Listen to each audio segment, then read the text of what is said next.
Bonjour, je ne sais pas si ça va être correct en termes de lumière ou si vous allez pouvoir voir ce que ça donne, mais je me disais que ça serait peut-être bien de faire un petit up, une petite mise au point sur ce qu'il en est de ce Trailer Base 002 de Kotobukiya dans la collection Modeling Support Goods que je vous ai présenté il y a quelques temps.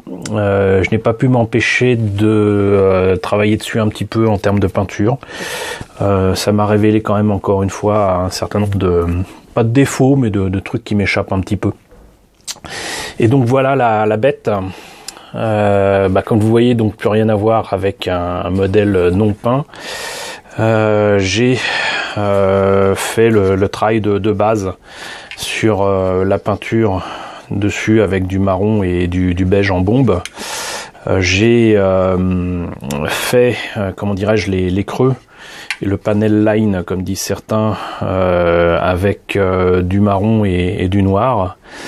J'ai utilisé tout le panel que j'avais de peinture et de jus à disposition pour travailler tout ça, et voilà, ça a été entre guillemets vite fait.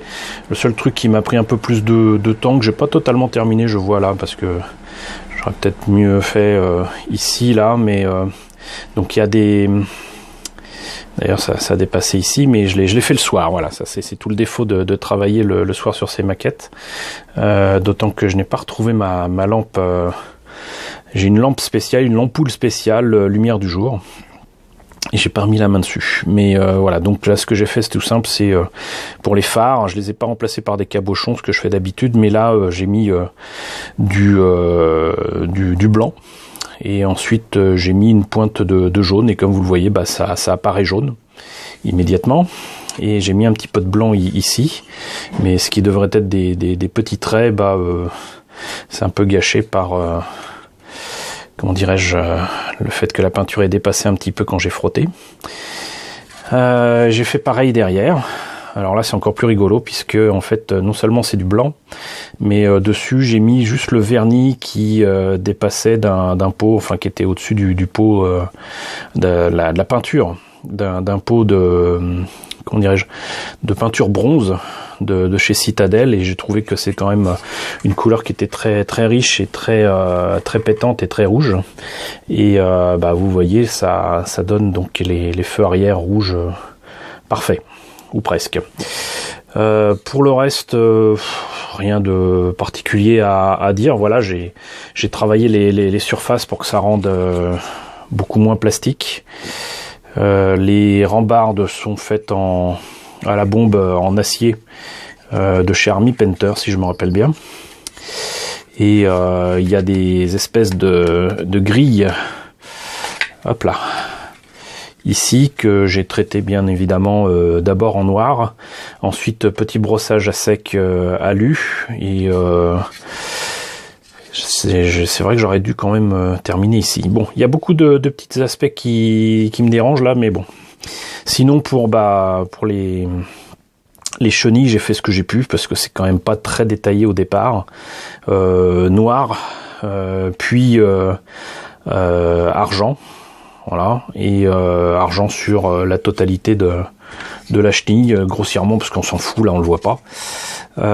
Et retour sur du marron beige ici. J'ai réussi à reproduire presque la couleur du véhicule, donc ça rend pas trop mal pour ce que c'est. Voilà. Ça ne rend pas l'engin exceptionnel, encore une fois, mais c'est pas mal. Sinon, j'ai du mal à me décider sur l'endroit où je dois mettre ce canon. Est-ce que je dois le mettre ici? Est-ce que je dois le mettre là? Bon, pour l'instant, je l'ai mis là. Et comme vous le voyez, comme je me suis pressé, je n'ai pas peint là où il y a les trous. Et sachant qu'ils sont apparents, il faudrait que je trouve un moyen de régler ce problème. Peut-être en fabriquant des bouchons ou un truc du genre, avec des restes de grappe, parce que bon, même s'il y a des trous de partout, encore une fois, là, sincèrement, je vois pas ce qu'on peut mettre là. Est-ce qu'il faut le mettre ici, est-ce qu'il faut le mettre ailleurs? Il y a plein de suggestions sur la boîte, hein, je l'avais déjà présenté, mais Je sais pas, ça me semble pas logique. Je pense que la décision finale se prendra quand je me déciderai à mettre un méca dessus. Et sinon pour l'arrière, j'ai mis ces trucs là. Normalement j'aurais dû mettre ces morceaux. Quand vous montrer. Hop.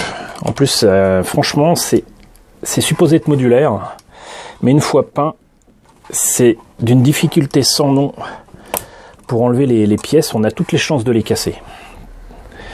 Donc, c'est pas franchement fait pour que ça puisse se changer à un moment ou à un autre. Donc, comme je disais, j'ai enlevé ce truc-là parce que je voyais pas l'intérêt. Et puis surtout, j'aime bien l'idée d'avoir de rambarde à l'arrière. Puis ce truc-là, de toute façon, à casser. Donc, à quoi ça rime de faire ça? Mais je l'ai quand même peint, comme vous voyez. Je l'ai bien peint ici, beaucoup moins là. Mais ça peut rendre pas mal. Mais très certainement pour un autre projet, parce que là, je vois pas. Je n'arrive pas à imaginer ce que je peux faire avec ce truc à l'arrière du véhicule. Notons que les rambardes de toute façon sont aussi beaucoup trop épaisses pour des personnages à cette échelle. J'imagine être du 1,72 ou du 1 centième. Donc ça serait plutôt pour des robots. Mais voilà. Donc c'était pour vous présenter ce véhicule qui, une fois peint, rend vraiment pas trop mal. Encore une fois, vous pouvez tirer le meilleur de vos kits, ou de vos morceaux de jouets ou quoi, ou de vos éléments de récupération avec de la peinture. Tout est envisageable, tout est possible. Voilà, c'était une petite mise au point rapide, mais quand même de 7 minutes. J'espère quand même que cette vidéo vous aura plu. N'hésitez pas à me dire ce que vous en pensez dans la section commentaires.